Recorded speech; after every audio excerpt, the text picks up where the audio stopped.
every second, every minute, man, I swear that she can get it. Saying, bad bitch, put your hands up high, hands up high, hands up high. Tell them turn the lights down right now, put me in the mood.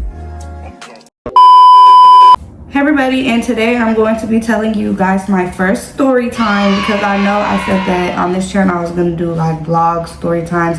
I don't really know what I'm going to do on this channel, but I'm going to try a little bit of everything and see how you guys like it and what you guys engage more with. So yeah, we're going to try to figure that out. But today's story is going to be about the time this guy had one plans, but me and my friend, he had other plans. So this story time takes place 2019 in the summer, and this is when I started dancing. So this is around the time I started dancing, probably like a couple months into me dancing.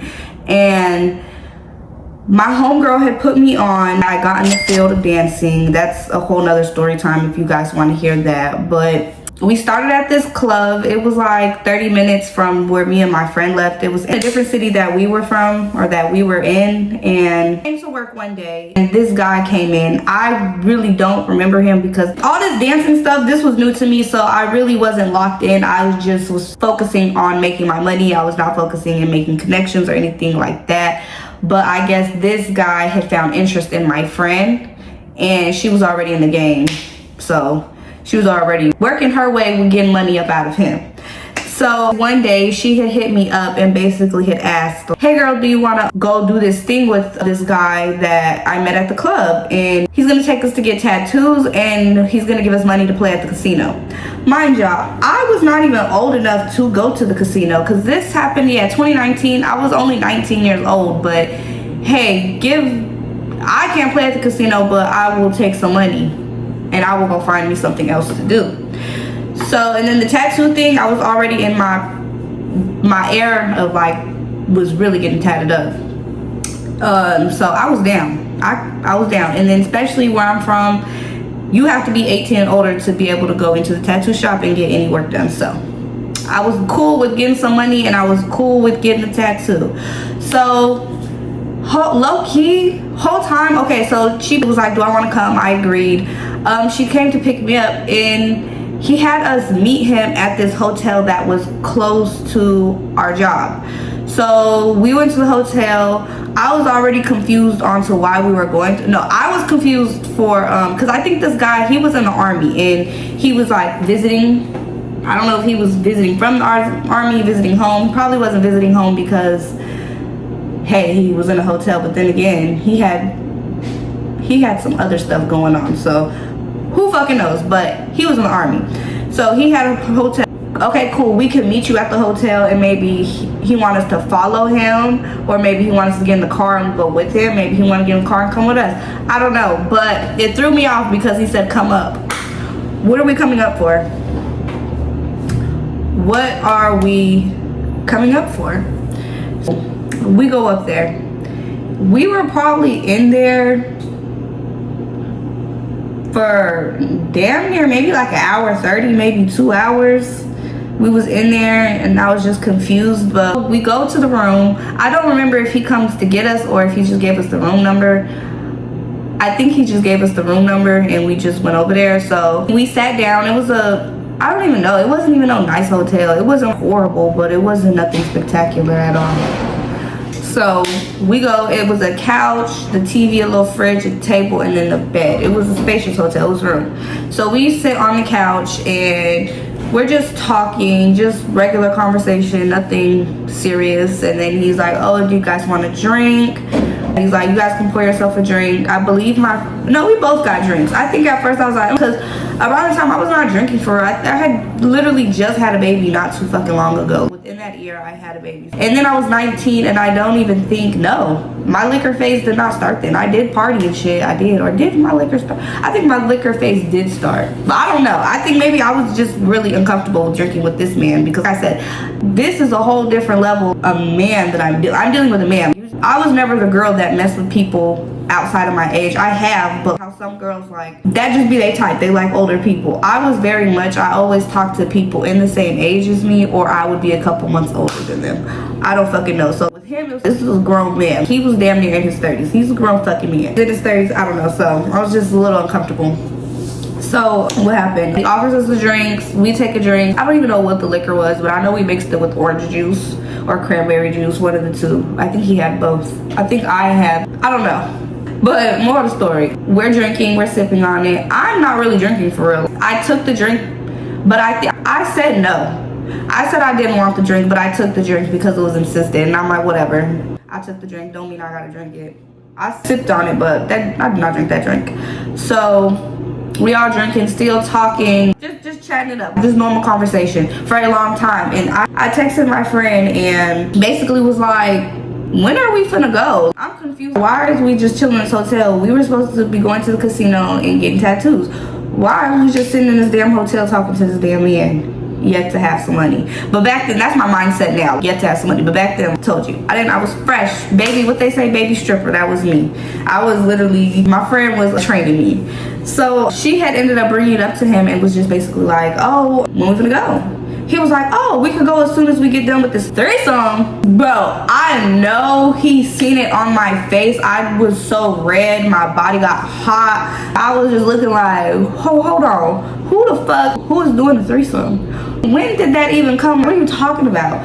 So he instantly seen that I was uncomfortable and he was like, oh, well, he was like, you don't have to do it with me and her. I just won't give you no money, blah. And I'm just like, and my friend, she was like, oh, no, it's fine. No, basically, I don't really remember too clearly, but I want to say it gave along the line, but she wasn't going to do it. She was going to finagle her way through it. So she was just, I don't know, trying to sweet talk him to still get the money, but I knew she wasn't finna do that shit either.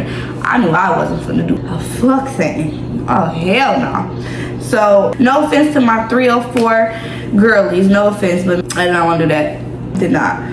So, I ended up texting her again. She's literally sitting right next to me, and I'm texting her. I ended up texting her again, and I'm just basically like, oh, in a minute I'm finna rob him. I was playing, but that low-key really irritated me. That did, because it's like, you never said nothing about a threesome, so why do you just pull that surprise on us when you could have just kept it up from the jump and said, I'll pay y'all to have a threesome, and would have just told y'all no. So I texted her and was like, I'm about to rob his ass. Like, we can. And I'm like, so we got into character. This is when, oh my God, this is so crazy. This is just the start of my dancing career. That kind of sounds weird to say because it's not a career, but my dancing journey. God, I was so oblivious to stuff like this because my mom very much kept me sheltered and she did not ever let me go outside and explore and let me learn. So I don't know, coming from that strict environment, not being able to know anything or experience or just learn the outside life. So for me, finally jumping into my freedom and at the same time jumping into my freedom being a dancer, that was some crazy stuff that I encountered, and that was just one of my first moments at that. So I text her, she's like, we can rob him. So I'm like, cool. And she basically was just like, follow my lead. So she ended up saying, okay, we'll do the threesome, we could do it, let's shower first, let's take shower. Oh, you know what, that's what it was. That's what he said. When my friend said, oh, when are we finna go to the casino and go shopping? He said, as soon as we hop in the shower. That's what he said. He was like, as soon as we hop in the shower. And we were like, what the fuck is we taking a shower for? I'm like, I already took a shower. Why are we getting in the shower? He said, so we could do this threesome. That's how that came about. So she was like, you take your shower. He was like, oh, why don't we just all take a shower together? She was like, no, that's doing too much. Take your shower, whatever, and we'll take our showers after you. So he was like, so he gets in the shower. Oh my God. And I just remember, because the way the room was set up, it was the couch is here, the bed is here, the bathroom is here, front door, the little table, TV, and fridge, dresser, whatever. So with me sitting on the couch, or me and her actually sitting on the couch, we could see the way the bathroom was set up in the mirror. We could see his little white booty cheeks. Oh, I didn't mean to say it like that, but he was a white man as well. So you can just see his little booty cheeks in the mirror. That shit was so funny. So I told her, distract him while he's in the shower and I'm gonna go through his things. This is crazy to say. So she was like, oh baby, do you want something? We could bring you a drink while you're in the shower. He was like, actually, yeah, I will take a drink. She's, how do you want it made? Blah. So she's going in and out the bathroom, talking to him, trying to figure out what he wants, and I'm going through his wallet. His wallet was right on the nightstand. So I'm going through his wallet. It was $60, maybe $80 in his wallet. We took that out of his wallet, and then, wow. This really just does sound crazy. He took that out of his wallet. Then I went through his book bag, and it was a Chase envelope, and it had a bunch of hundreds and 20s in it. So I told her I got it. So we ran up out of there, and bro, this was such an adrenaline rush for me. Like I said, I've never done nothing like that a day in my life. Never. Especially, I guess, steal from somebody. I've never done that. But hey, I'm not gonna lie, he should have just been a friend. Why are you trying to tango with us when you could just tell us what you want and we wouldn't have even have been there?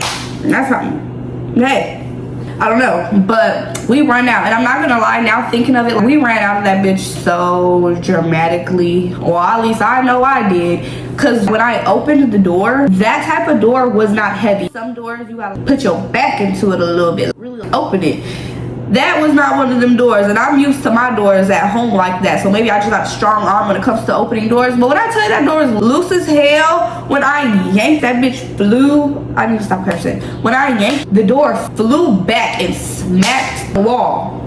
So that was low-key dumb, because I'm sure that alerted him. We did not see him because he was freaking booty hole naked, so I knew he wasn't gonna chase after us. And especially, I don't know, maybe he would. You can't put nothing past nobody, because people are really crazy. And the whole time, some people probably would have chased us out butthole naked and whooped our ass. So I don't know, but we took the stairs, we ran all the way down.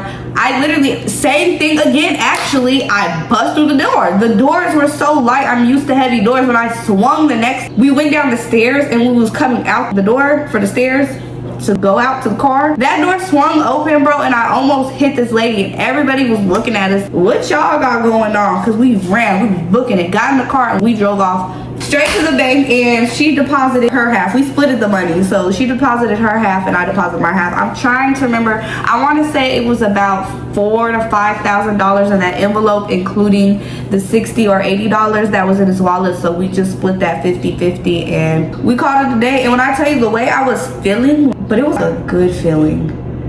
It was a very good feeling. It was like adrenaline, and I'm just like, damn, I made some money. But I also felt bad, because I'm like, dang, I kind of took the money. But then again, he should have never just played with us like that, because that is not what he asked. Whole time, what if, I ain't gonna say it, but he never asked that, because if that was what he would have said, it would have been a no. We thinking this guy just want to spend money on us and just want our company. So it's like, but he had completely different other plans. And then what happened? And actually after that, why my friend ended up calling me and was like, oh, the guy told on us. He called our job, or went up to the job, something, and he said we robbed him.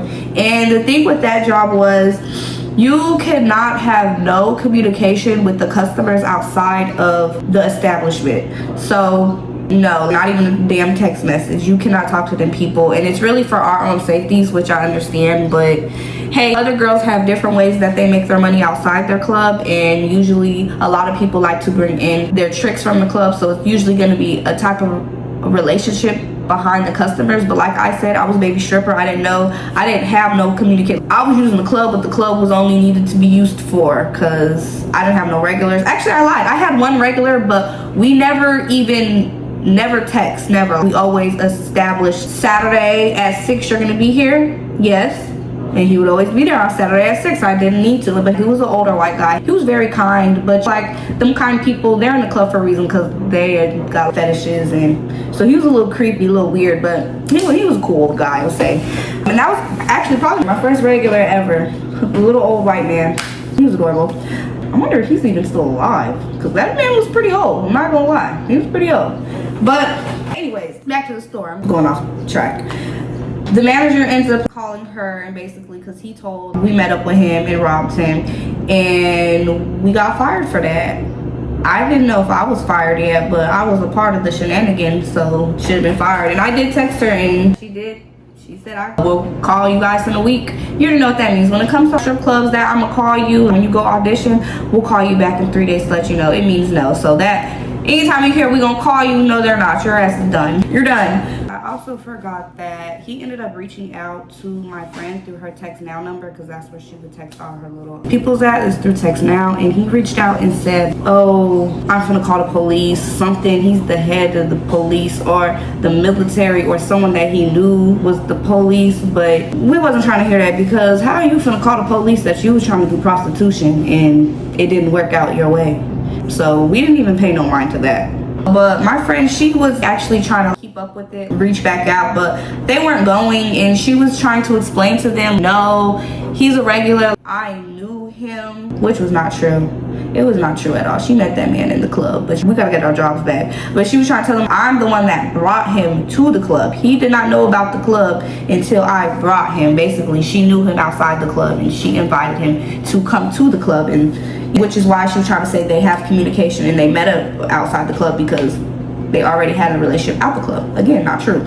But they weren't trying to hear that stuff. And then she also told him, oh, he's talking about we robbed him. She was like, we didn't rob him. We kept saying that. We did not rob him. He gave us the money, and he was mad because he tricked us, and he said he was going to take us to do tattoos in casino, and then he tried to surprise us with, oh, we're going to have a threesome, and we was never going to have a threesome, and we didn't have the threesome with him, and we took the money, and that's basically what happened. Basically, trying to make it look like he gave us the money, and we just didn't do what he wanted us to do to save our ass. And it still didn't work. They still fired us, but I'm not gonna lie, them firing us was a blessing in disguise, because when I tell you the next club we found, oh, that thing was shaking. That club was buzzing. So much money everywhere. I have stories about that club too. That is still to this day my all-time favorite. But that was the story of me and my friend. Basically, he had a plan. He had one plan, we had another, but low-key he had another plan after our plan, because